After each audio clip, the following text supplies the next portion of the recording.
If you don't have a competitor to Google, a competitor to Uber, a competitor to Facebook, a competitor to Apple, a competitor to Amazon.com, if every German or Italian or French or British producer has to go through those cloud lists in order to sell their stuff, even in Europe, and Amazon makes 42 billion every year only in Europe and pays zero tax.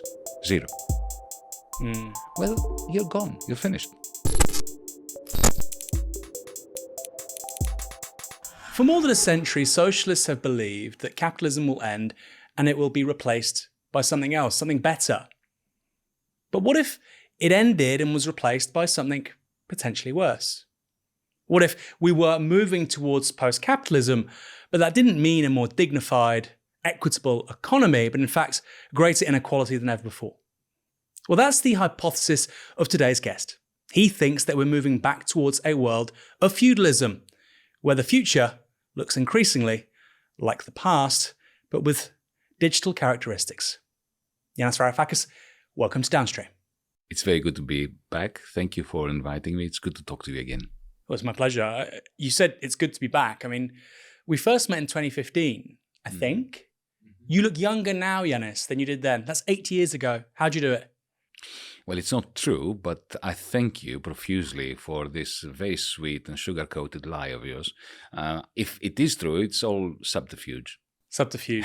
Maybe there's some advanced technology. You're not very old. You're not letting us... Really? Very worn around the edges. It's been a very difficult year, Aaron. Very difficult year. We'll get on to that, particularly in regard to the politics of Greece, but I think you mean obviously more widely too.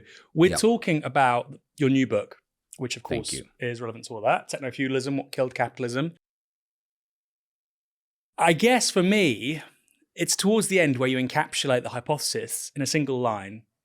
What if we've achieved post-capitalism, but it isn't socialism? Mm-hmm. So can you sort of unpack that a bit? Because I think most people would think that we're just in a hyper-violent, decaying, degenerate form of capitalism, but your hypothesis is something a little bit different. Oh, it's very different. It's profoundly different. But let me remind you that I'm not the first to hypothesize that if socialism as a project fails, we will end up with barbarism. Remember Rosa Luxemburg? The famous question from her prison cell? Socialism or barbarism? It turns out that it is barbarism. And of course, it's very technologically advanced. It is based on huge quantities of capital. So capital has triumphed. And that answers the second part of your question. Of course, wherever you look, you come face to face with the triumph of capital, with the triumph of those who own capital, capitalists.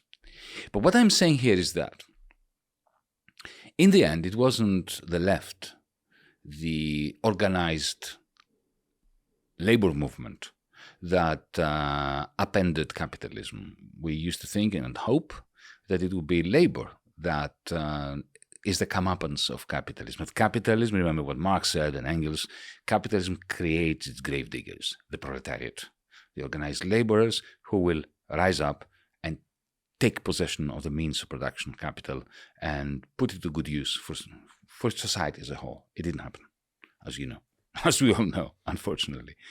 But what happened was another construct, another product of capitalism did that job, and that other product was capital itself. So my hypothesis is that is that capital was so successful, like a very toxic virus, which kills off its host, and therefore it cannot propagate itself, like Ebola, which is a stupid virus, unlike COVID-19. COVID-19 killed very few people as a percentage of those who were infected, and therefore it spread and became a pandemic. Ebola never left particular villages in Africa because it killed all of them before it could spread.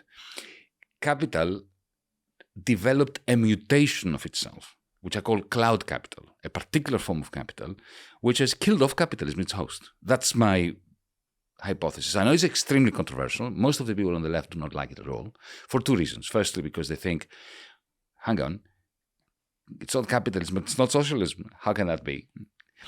And the answer is Rosa Luxemburg, it's barbarism. And the second reason is because our task as socialists is now, if I'm right, is immensely harder. Because my point now is that you don't just have exploitation in the enterprise at the level of the firm, on the factory or the shop floor. You've got that continues, of course. It's the main spring of surplus value. It's the only spring of surplus value to this day. That has not changed from capitalism. But what has happened is, if you're Jeff Bezos, if you are the owner of Google, of Apple, if you're Elon Musk, then you own this new form of cloud capital, which allows you to extract from the rest of society, from proletarians, but from everyone else as well, huge quantities of rents and surpluses, in a manner that reconstitutes a form of feudalism. The difference is that instead of the original feudalism, which is a system based on private ownership of land, which produces rent, now it's private ownership of the cloud, of cloud capital, because the cloud is capital, right? It's not some cloud up in the sky, which yields again a form of rent. Every time you buy something from Amazon.com, 40% of what you pay doesn't go to the capitalist who is selling you that stuff, it goes to Jeff Bezos. That's a cloud rent, and he is a new form of feudal lord. I think most people would accept this as a big new part of the global economy in the last 20 years. Where somebody might disagree with you is they would say, well, Yanis, this is ideological. You're presuming that this quite important, and highly discussed part of the economy, the richest person in the world, Elon Musk, the world's largest companies or big tech companies. I didn't ever think I'd see a $3 trillion company. That's what Apple now is. They would say, fine, but look, wars still happen because of petrol, because of food, because of access to clean drinking water. The United States is worried about Taiwan because of its semiconductor manufacture. So the world still revolves around resources, minerals, rare earths, and manufactured commodities. Is that a criticism? Does that disagree with what you're saying? Or no, you presumably have a rebuttal to it? Well, of course. I mean, it always did. Feudalism. I mean, think of the great clashes between the medieval forces, medieval powers. They were clashing over resources, over surplus distribution, over ideologies, over a reach of empire. That was happening well before capitalism was established. So nothing has changed. And feudalism, capitalism, and now techno-feudalism in that regard. But if you're going to understand, for instance, you mentioned Taiwan. Why is Taiwan an issue now? If you ask the United States government, they'll tell you, because Beijing wants to gobble it up. It always wanted to gobble it up. I mean, the United States has never recognized Taiwan because it recognized, as part of the deal between Nixon and Mao, that China has a claim to Taiwan. So what is new exactly? In my book, I try to explain what I think is new, and it's the rise of cloud capital, the shift from capitalism to techno-feudalism.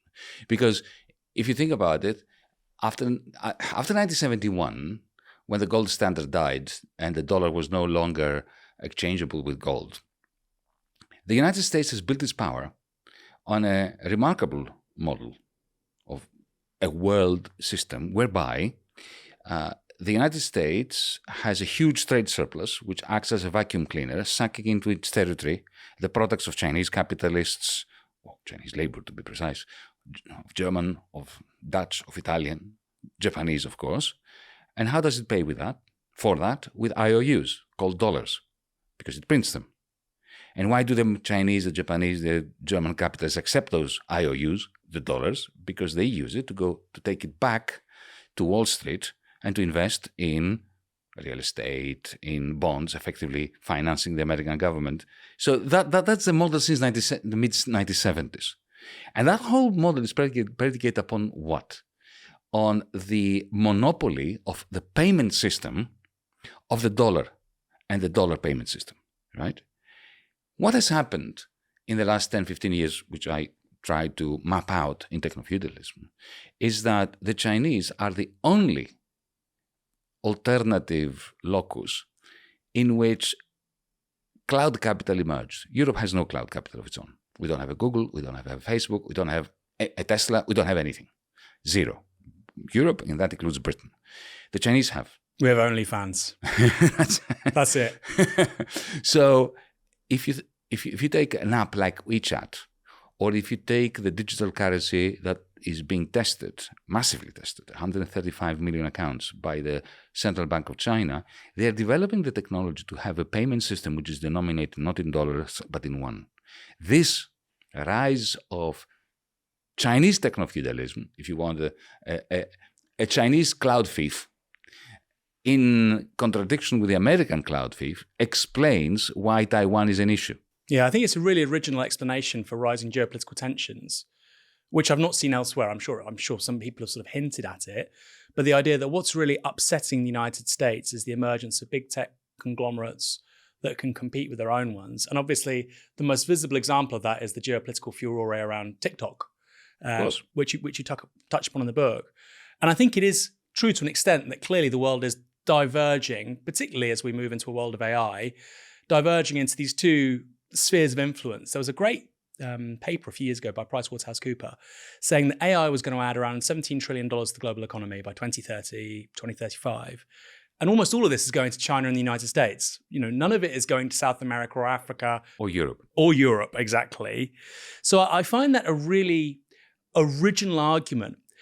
But to step back a bit, because I think you just mentioned what you referred to as the global minotaur in the book and what happens after 1971, which explains where we are now and even things like US-China relations.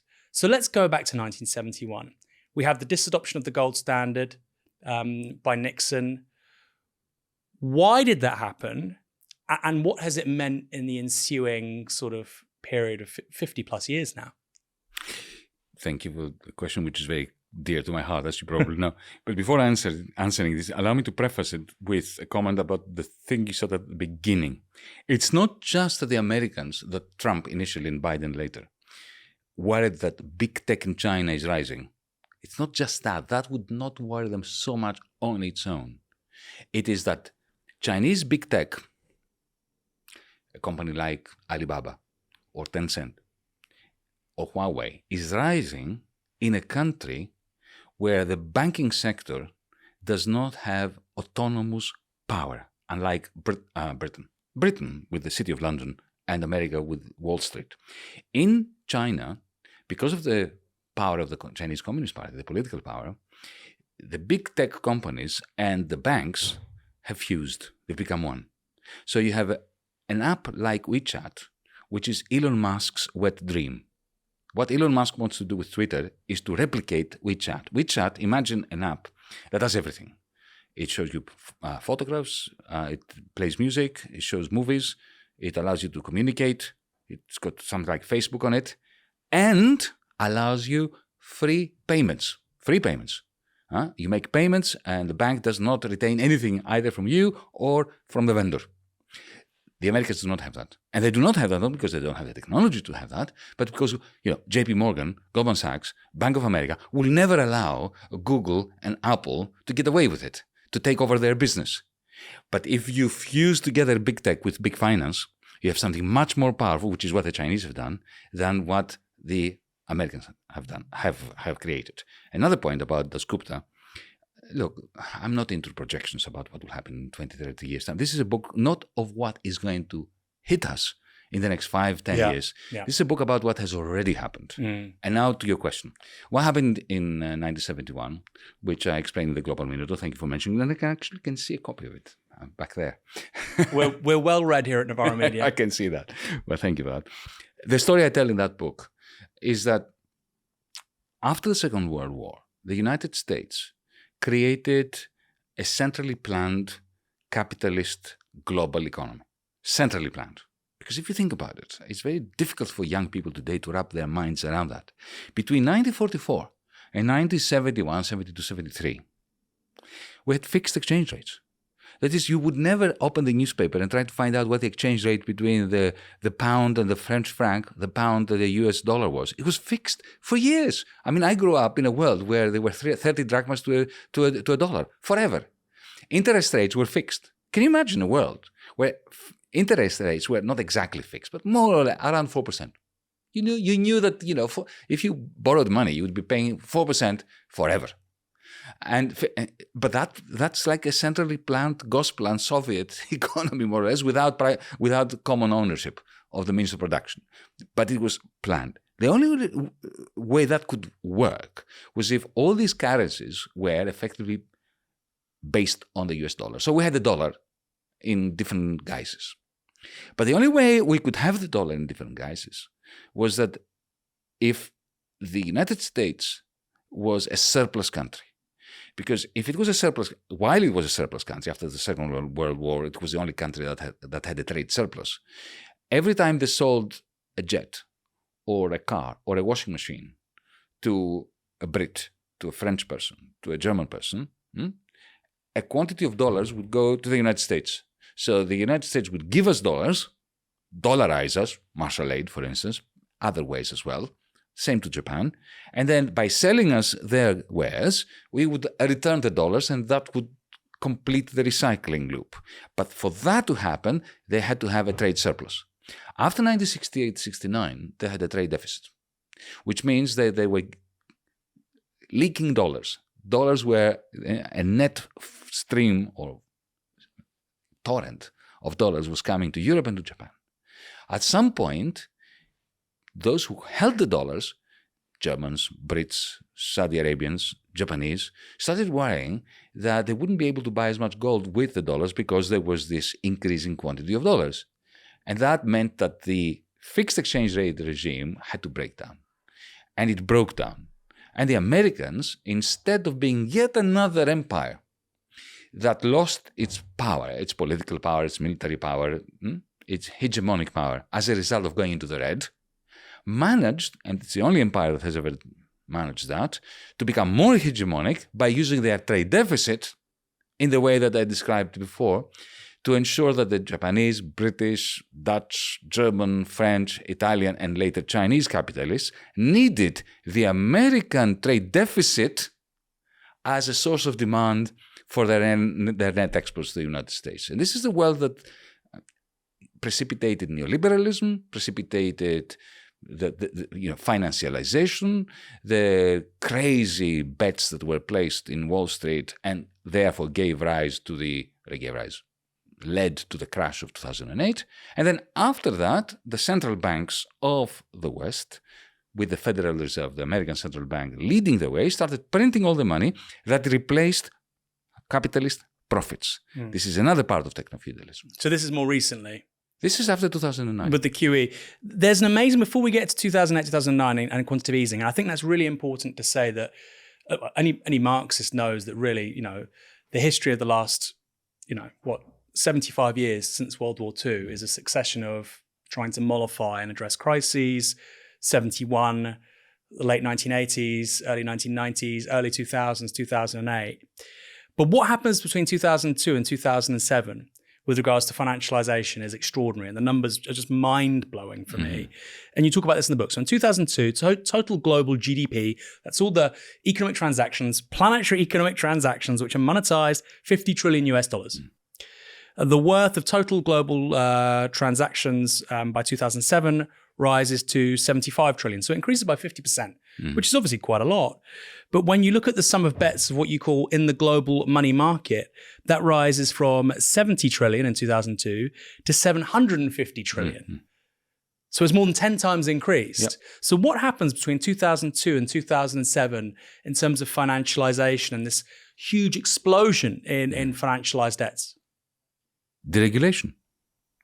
Thatcherism and Reaganism reached its crescendo with Blair here in this country and with Clinton in the United States. Effectively, the bankers were unshackled from all the constraints of the New Deal.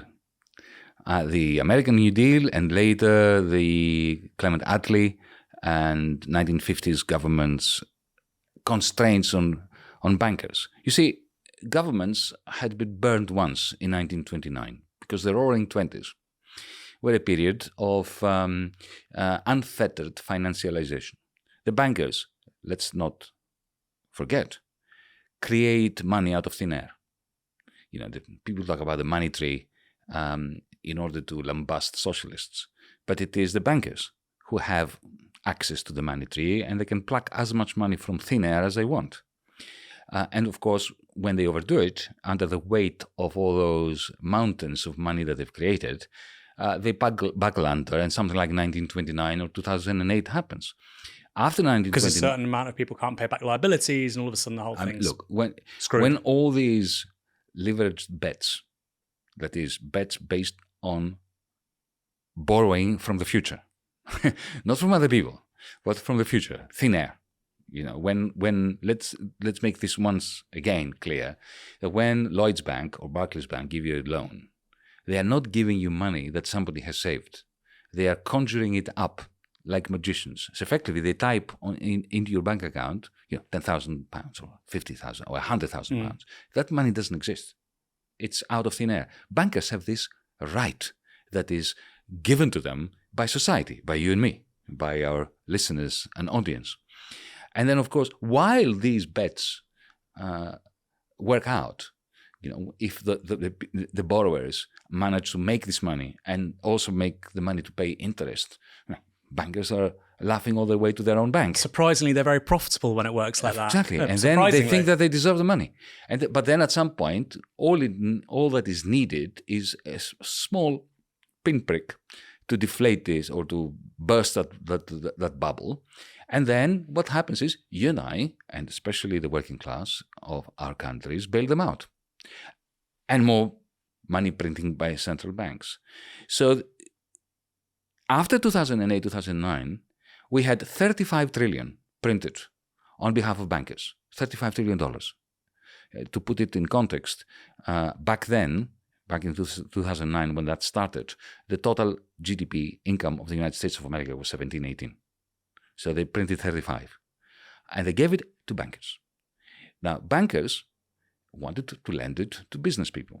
Business people, however, looked around at the little people out there who were suffering under austerity, who were impecunious, who couldn't buy anything, as if they were going to invest it. So all this money that is being printed ends up inflating asset prices, artwork, house prices, and it never feeds into investment. That's why in Britain now you have this ridiculously low level of productivity because there's been no investment. And that's the same thing in the European Union. And the only entrepreneurs that care to take some of this liquidity and not just put it back to the stock exchange and instead use it to build up new capital are the tech lords. They took the money. And society, in other words, as a result of the inane handling by the establishment and the central banks of the 2008 crisis, effectively, we have funded the build-up of masses of cloud capital. Cloud capital would always have been built, but not at that rate. Let me put it in terms of somebody who should know, McNamee, who wrote Zooked, a tech investor who was part of Facebook, one of the early investors in Facebook. He agrees with my assessment.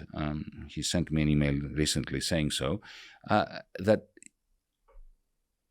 9 out of the $10 that have been invested in what I call cloud capital came from central bank money. That's so extraordinary. It's feudalism. Remember? The sovereign printed the money and the feudal lords used it together with their property rights over land to exploit the peasants and the vassals, which are today's capitalists who produce in the old-fashioned way using machinery, industrial robots, without cloud capital. And one last thing. If you want to understand the difference between Volkswagen and Tesla or Chinese cars, understand this. Tesla is connected to the cloud. That's why Elon Musk wanted Twitter. Every time a Tesla goes around, Tesla acquires enormous information about what music you are listening to while you're driving, where you're going. This is connected with the tweets that you send. And therefore, the value added to Tesla comes increasingly from the cloud and far less from the money you pay to buy the car. Volkswagen, because it's German, and Germany, Europe, Britain, France, Italy, Greece, we have not invested in cloud capital. We cannot compete because we will never be able to well, you and I, of course not. But even our capitalists are vassals to the American and Chinese cloudalists, the owners of cloud capital. Novara Media has been around for more than a decade. it has grown to an extraordinary extent thanks to the generosity and kindness of our brilliant supporters.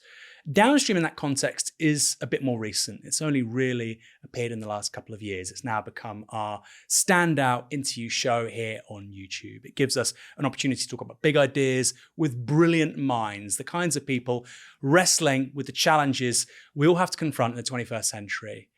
If you enjoy Downstream, if you enjoy the rest of our content here at Novara Media, obviously click the YouTube subscribe button. But if you want to go further than that, support our work financially. Make a one-off payment or a monthly one. We obviously prefer the latter if you can. And to do that, go to novaramedia.com/support to help build a people-powered media. Because we can all have political commitments to change the world, to get us out of the mess we find ourselves in. But as long as the billionaires, the media oligarchs, own media in Britain and elsewhere, we're going to make very little progress. So like I say, help us build people-powered media. Go to novaramedia.com/support. I mean, it's an elegant hypothesis, but particularly this example you've just given of cars. You talk about how basically the German car manufacturing industry is over because their global comparative advantage is in high quality engineering, the combustion engine, which has accumulated over 100, 150 years of engineering expertise. But the cars of the 21st century require a very different skill set, very different resources, and they're going to be made by, if anyone, Alphabet, Apple, eventually, Tesla, various Chinese companies. So I think it's very elegant in that regard. And there's a really interesting point here as well. You talk about it at the end of the book. I don't want to talk about the end of the book just yet because we're only getting started, but about the kinds of coalitions you have to build. There was a really fascinating aside I heard recently, which was the triumph of Donald Trump can only be understood as a clash between national and family capital, which is to say that family capital, petty bourgeois capitalists were on side with Trump against what they perceived as a national variant of often cloud capital, but also finance. We'll talk about some big finance firms like BlackRock and whatnot. And I thought that makes so much sense because that is precisely the fragment of the capitalist class. The petty bourgeois, we can park that. It's quite a difficult one to really explain. But that is the fragment which has been hammered by 15 years of QE, which has been hammered by globalization and deindustrialization. And so for me, it's hugely interesting that, people who historically the left has been very ambivalent about, the petty bourgeois, the small business owner, even the national capitalist making non-cloud commodities, there's the space there for interesting forms of alignment and alliance. This is absolutely correct. But may I say that it is not entirely new? Which social class was behind Mussolini and Hitler? The petty bourgeois. Yeah. The petty bourgeois who was squashed by the crisis of the 1920s in Italy and then late 1920s and early 1930s in Germany. Fascism is a petty bourgeois phenomenon. It begins not from the working class, it starts from the petty bourgeoisie and then spreads to the working class once the crisis of capitalism begins to deplete industrial workers' jobs. Exactly the same happened after our generation's 1929, which I keep saying happened in 2008. Except that after 2008, the process of immiseration of the petty bourgeoisie and the working class was worse than it was in the 1920s and 30s. Because if you think about it, in the United States, all the factories shifted to China and to Vietnam. All of them. They just shifted. And it was a part of what I call in the book a dark deal. So the dark deal between Washington, D.C. and the Chinese Communist Party was, okay, we will send you over our machinery, our industry. You will produce the stuff. We will keep the IP, the intellectual property rights, in the case of Apple. So we will get a large share of the monopoly profits from selling iPhones, but you will keep the share, you'll keep the surplus value that you extract from your Chinese proletariat. You will be paid in dollars, which of course we mint as a deficit country, so they are worthless unless you send them back to Washington, and you will finance our government, and you will get an interest rate from the bonds, the treasury bills that you will buy. At the same time, you buy real estate. We will not let you buy companies unless they are useless and not particular. So you can't buy Google, you can't buy Bank of America. That's the same deal as they were giving to the Japanese in the 1960s. That is the deal that enriched Chinese capitalists and American rentiers at the expense of the American working class. People talk about the dominance of the dollar, and they assume that it's a good thing for the United States. It isn't. The dominance of the dollar is fantastic for American rentiers, and for Chinese capitalists, and Japanese capitalists, and German capitalists. And the people who actually suffer the most as a result of the exorbitant privilege of the dollar is the American working class, which was serially abandoned by the Democratic Party.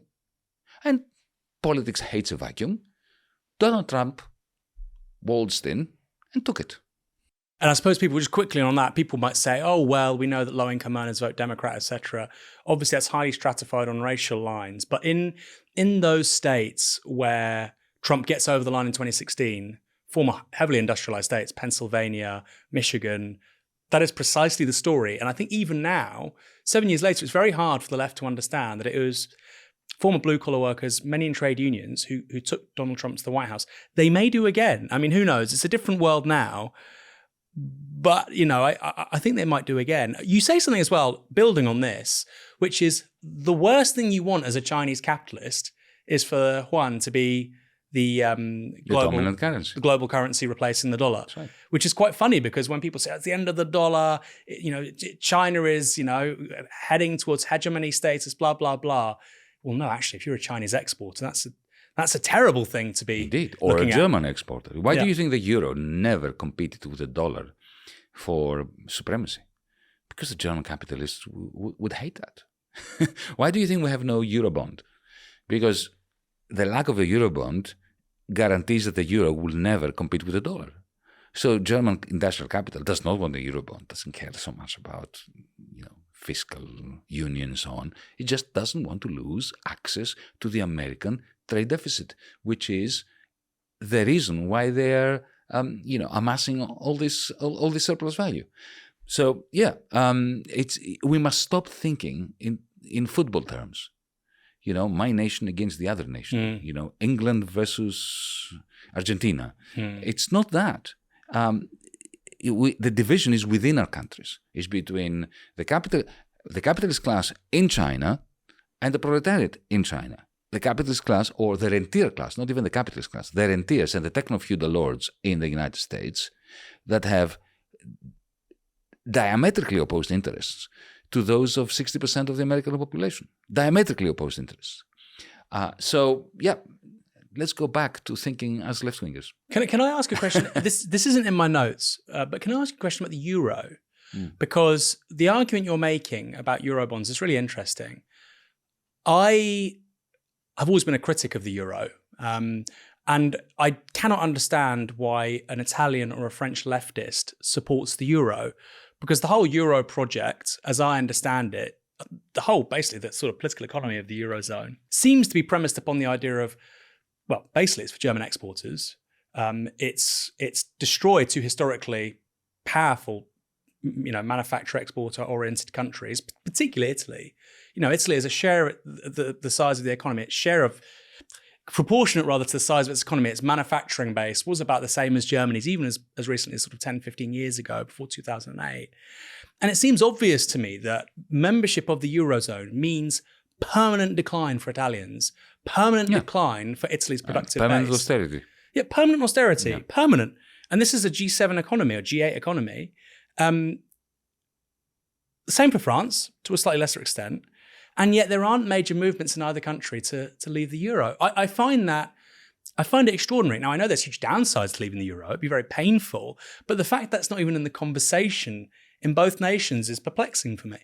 It was in the conversation, but it was killed off. Let me explain what the lure of the euro was for progressive people who were not sellouts, turncoats.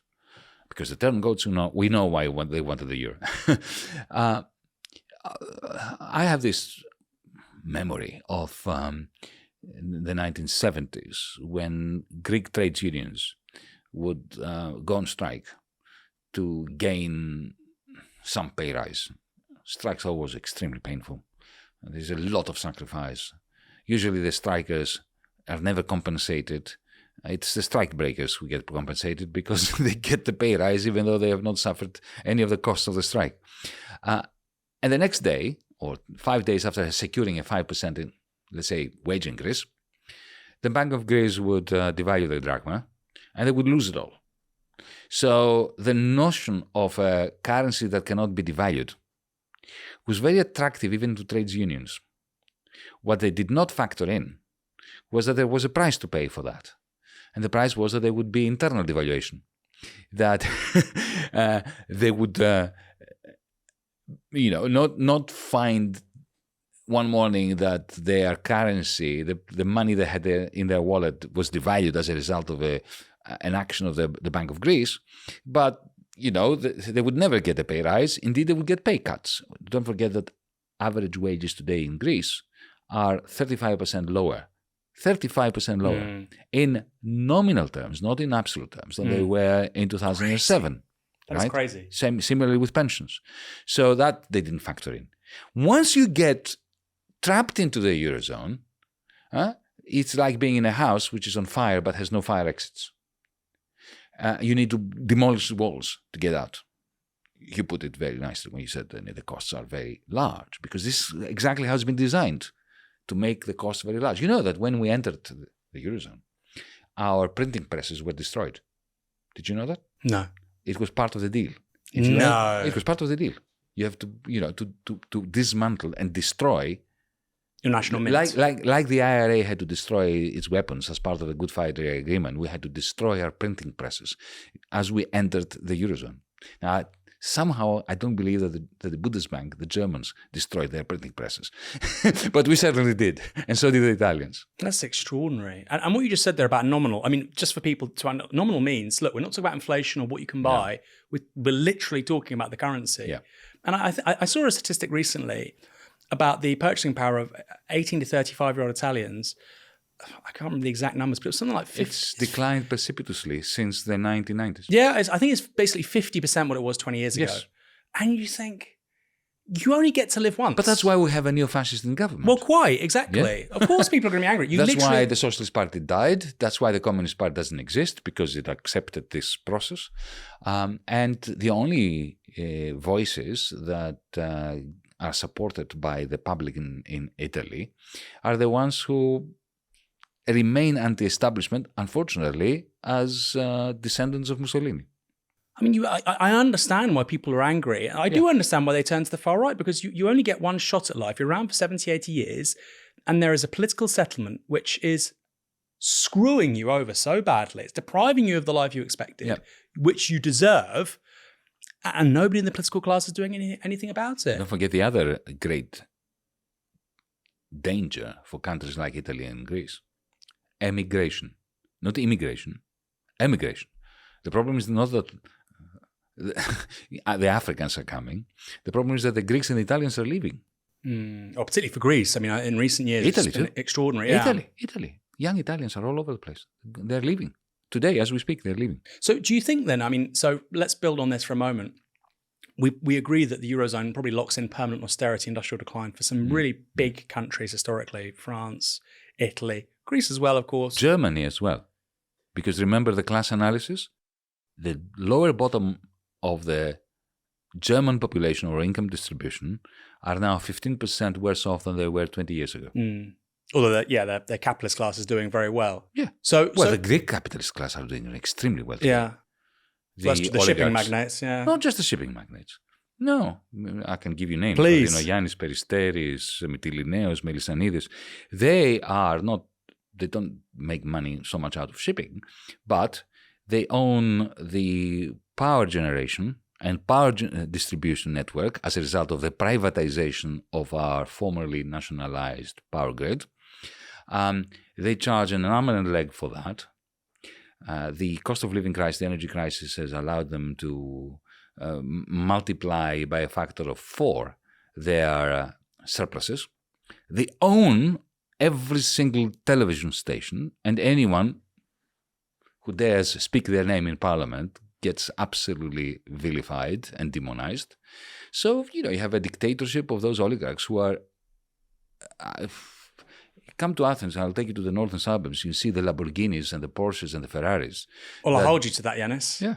You can show me. It's a very ugly scene. Well, okay, so what I would say, I'm not suggesting for one moment that the German working class get a better deal out of it, but what I would say is there is a fragment of Italian or French capital who gets a really bum deal out of this, industrial capital, which comparatively speaking was getting a better deal 25 years ago. That's where they were giving a lot of money from the coronavirus recovery fund to keep them sweet. And they've kept them sweet. They gave them something like 130 billion to keep them happy. Let's talk about COVID, because this is interesting, right? Because the pandemic was a major, major boon. It was, a manna from heaven for the establishment. Manna from heaven. I'm not talking about vaccines and all that, right? I'm talking about an opportunity to take on a lot more debt, pile it up on the shoulders of the weaker, of the working classes, and distribute it amongst themselves. Only in Greece, in 18 months, during the pandemic, the right-wing government was allowed to borrow another 60 billion in a country where GDP is 190. That's a huge amount. Given that we were already hugely indebted, they gave them another 60 billion to spread the money around. That's why they won the election. So there are these moments that we're chronicling in the rise of first the global minotaur and then what you call techno-feudalism. 71, 2008, and then more recently 2020. Yeah. And you claim really that after 2008, Western capitalism has a 1929 moment. But then through the years of QE and through the pandemic, we basically see the end of capitalism as we know it. Can you explain why all this money printing that's primarily going to the top 0.01% or whatever we want to say, why does that mean the end of capitalism and the transition to something else? You see, it depends on how you define capitalism. Because different people, I have a Marxist definition of capitalism, but not everybody does. Some people think, the marketplace, buying and selling, not having the state telling you what to buy and how much to pay for it. That's capitalism. No, it's not. Capitalism is a system based on the private ownership of the essential means of production, and a system which is predicated on profit that comes out of surplus value, exploitation of labor, of wage labor, and markets. The whole point about the transition from feudalism to capitalism was that you had the process of commodification of land as a result of the enclosures, getting rid of the peasants, and commodification of labor. During feudalism, land and labor didn't have markets. Workers worked, but they couldn't quit, they didn't receive a wage, just that the feudal lord sent the sheriff over to collect rents from them. Okay? So markets and profits, the two pylons on which capitalism sits, both of them are now optional and actually a sideshow. Instead of profits, you have central bank money combined with cloud rents, the 40% of the price you pay on Amazon retained by Jeff Bezos. All the surpluses that private equity firms get. Remember, 3 companies, BlackRock, State Street, and Vanguard, own 90% of all companies in the New York Stock Exchange. They don't make profits. They make rents. So you have rent replacing profit and Amazon.com-like companies, platforms, replacing markets. Amazon.com, Alibaba, Uber, they are not markets. They are platforms where trading takes place, buying and selling, outside the marketplace. They're like digital fiefdoms owned by a techno-feudal lord who collects rents. Remember, Uber doesn't have cars. In the same way that the landlord did not participate in production, he simply collected. That's what Uber does. That's what Airbnb does. That's what Amazon.com does. So if you replace the two pylons of capitalism with rent, cloud rent primarily, and digital platforms, and all that is founded on a foundation of cloud capital, what you end up is something which is not like capitalism. Now, we could have called it capitalism. I could have called the book Digital Capitalism. I could have called it Cloud Capitalism. I could have called it rentier capitalism. Some of my colleagues, like Guy Standing, call it rentier capitalism. But you see, I think it's important to ditch the word capitalism. Why? Because if this was the 1770s, and we were talking about the state of the world, what was going on then? Capitalism was already upending and undermining feudalism, taking over from feudalism. We could have called the new system, instead of calling it capitalism, we could have called it industrial feudalism. But that would have robbed us of the opportunity to concentrate our mind that this is a great transformation. This is not feudalism anymore. Even though it would have been technically correct to call it industrial feudalism or capital feudalism. For the same reason, I'm making the controversial claim that this is not capitalism anymore, even though it is a result of the triumph of capital. Before we go to the next question, the thing about Amazon, I think can often be understated. People think, like you say, these aren't necessarily market transactions. It even goes beyond that to an extent. So for instance, I'm sure people watching and listening to this are familiar with the Amazon Basics range. Mm-hmm. You know, where you get a product which looks almost exactly the same as another one, but it's, 30% cheaper or whatever. Those products are created precisely because they have the analytics to look at the most profitable products with the best margins, with the highest volumes sold, the lowest customer returns, and they say, let's make exactly the same thing. So they don't just own the keys in terms of, can I enter, the town square to sell my goods and services? They also have data that the sellers don't have themselves. Of course, that is the whole point. It's incredible. Same with Uber. Yeah, incredible. Now, why can't Uber drivers get together and create their own app? Well, they could.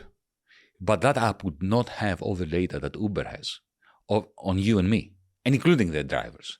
So it is this cloud capital, the algorithm, to put it this way, the algorithm, which creates the land, the digital land, where you must be in order to survive as a capitalist and therefore a vassal, or as a cloud serf. Do you think we're going to have a war with China? I very much fear so. Very much fear so. Every move that Biden is taking is one more step closer to some kind of confrontation. Of course, I hope I'm wrong.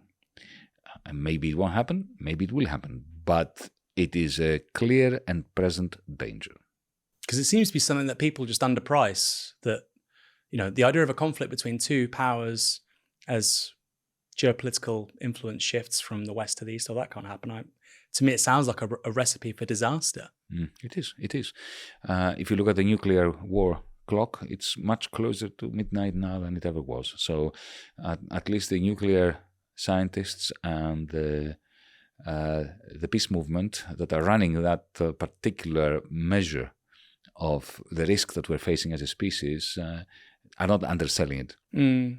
And given techno-feudalism's concentration in the Western Hemisphere and East Asia, does that mean Europe's over? Does that mean just Europe is finished? Yes. Europe is over. I was chatting with Andres Manuel, the president of Mexico, a few months ago, and we had this conversation, and he said, "Yanis, look, as a Mexican, I'm closer to Europe than I am to the United States, culturally, spiritually, politically, ideologically. But Europe is irrelevant to us. It's a BRICS, China, in other words, not the BRICS. The only thing that matters from the BRICS is the sea, China, and our huge neighbor north of our border." And I see this wherever I go, and it makes perfect sense. Look, Aaron, let's just for a moment imagine, with great hope, that there is a peace process that starts for Ukraine tomorrow. At this big table, somewhere in the UN, Geneva, wherever, we know who will represent Ukraine: Zelensky, Russia, Putin, America, Biden, China, Xi, India, Modi. Who's going to represent Europe? You just ask yourself that question, and then suddenly you realize how irrelevant Europe is. Because it used to be Merkel. Merkel had the political power and clout to do it. Scholz doesn't. Macron doesn't. Why? Not only because they are pipsqueaks compared to Merkel, they are, but because anything they say will be vetoed by the government of Poland, the government of Lithuania, Estonia, Finland, Sweden. who considered them to be Putin's handmaidens, both Scholz and Macron. I'm not passing value judgment. I'm simply describing. So the two countries that will have to pay for the reconstruction of Ukraine will not be allowed to represent the European Union in these negotiations. And so who will? Von der Leyen? I mean, she's only there because she failed as a minister in Merkel's cabinet, and Merkel wanted to get rid of her and sent her to Brussels, because in Brussels you can't hear them scream. Remember the line from Borgen? So Europe is politically, this political paralysis reflects the fact that we don't have any cloud capital. Yeah, and I would add as well, Europe's demographic pyramid is a nightmare. I mean, China's isn't great, but Europe's is a nightmare, if you include obviously the East and Central Europe. Energy resources. Yeah, but you know, that's I insist. Cloud capital, geography. It is cloud capital, nothing else. Everything else we could have gotten out of. If you don't have a competitor to Google, a competitor to Uber, a competitor to Facebook, a competitor to Apple, a competitor to Amazon.com, if every German or Italian or French or British producer has to go through those cloud lists in order to sell their stuff, even in Europe, and you know, Amazon makes 42 billion every year only in Europe and pays zero tax. Zero. Well, you're gone. You're finished. It's interesting as well with Europe, because recently the sort of spokespeople, and this might sound sort of like Little England or something. It's not meant to be. It's just an observation. The sort of spokespersons of the last 2 years of Europe in the whole Ukraine-Russia conflict have really been statespeople from smaller countries. So this lady, Kaja Kallas, I think, from Estonia, she's speaking on behalf of Europe, and you think, well, then Europe must be buggered. Because if you can't have Sanna Marin or Kallas speaking on the behalf of the German, the French, the Italian, the British, the Spanish people with regards to big foreign policy choices. Because when push comes to shove, they're going to say, sod off. I don't know who you are. I've never seen you before. But within the media discourse, they go, oh, she's so brave. She might go work for NATO. She'll be the general secretary or whatever. See, we are deferring to NATO. The EU has gone. It's been replaced by NATO. Exactly. Stoltenberg, whom we didn't know his name until the war in Ukraine, suddenly is running Europe. And Kallas, look, I wouldn't mind if a young woman from a small country represented me as a European. I'd love that. You know what I mind? If you ask her, so what's the end game? Define victory in the war in Ukraine. The only logical answer, consistent with what she wants and says, is to take Moscow. Because she's talking about dragging Putin to the international court. Now, I would like all these bastards to be dragged to the international court, including Tony Blair, right? Of course, I'd love that. But how are you going to drag Putin to the international court? You have to take Moscow. There's no other way. Or you are going to have to incite a coup in Moscow that will bring about regime change. If that happens, because Putin has killed off all the progressives, whoever takes over from Putin will be worse than Putin. So Kallas, Ms. Kallas, can you please tell me what your end game is? Her answer terrifies me. That is the problem I have with Ms. Kallas. There's this huge disconnect between foreign policy and defense preferences and the electorate. It's like the electorate don't matter. 400 million Europeans do not matter. Here's the final question. You say that we've seen the eclipse of capitalism really since 2008. You also think we've seen the death of liberalism and the idea of the liberal individual. What does that have to do with cloud capital? The whole point about liberalism is the celebration of the individual as a source of legitimacy. A country, a polity, a political system is legitimate in the liberal mind to the extent that it represents the autonomous will of individuals. Remember Thatcher? There is no such thing as society, it's only individuals, families and individuals. But if the individual has a relationship with cloud capital, with Amazon's Alexa, whereby the individual trains Alexa to train the individual to train Alexa to train the individual to train Alexa, to put into the individual's mind what he wants or she wants or it wants, where is this autonomy? Hayek, the greatest guru of Thatcher, used to celebrate the market as a mechanism that not only finds the right prices to equilibrate demand and supply, but the mechanism that actually is allowing us to develop our own character. He used to say, I go into a shop and I come out with something I didn't even know I wanted.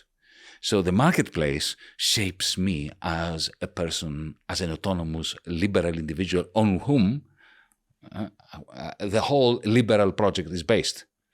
But if it's not the market, but a centrally planned system that the Soviet Union would love to have had, because that's what Amazon.com is. It's a centrally planned machine that belongs to one man, who could be Jeff Bezos, who could be Joseph Stalin. Then where is the liberal individual in this? Gone. In a puff of smoke. So basically this idea that there's a tyranny really of big tech, and it doesn't just inflect economies, but our sort of very psyche and psychology. I mean, that's a big claim. But it is, Aaron. Look, I was talking to some students of mine a couple of years ago, and young people who wanted a reference for me to find a job, to go and study at the postgraduate level. And I saw this in full technicolor. They were angst-ridden because they know that when they go to get interviewed for whatever, to go to university, but primarily to get a job in a good job, the interviewer will have checked their social media presence, footprint.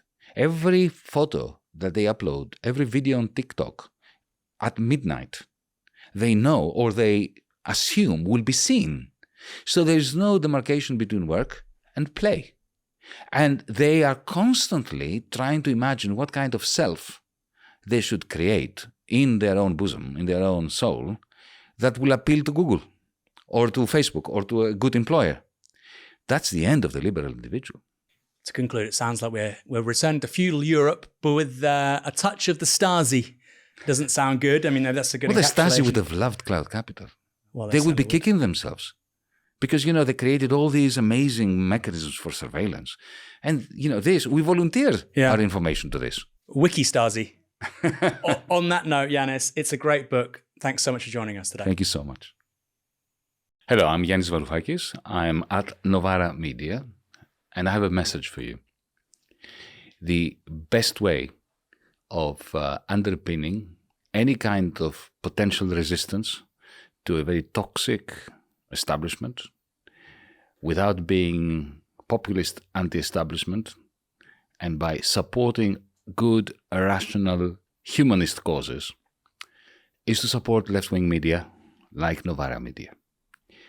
Novara Media and all such media need your support because they certainly do not have the support of the establishment. Carpe diem.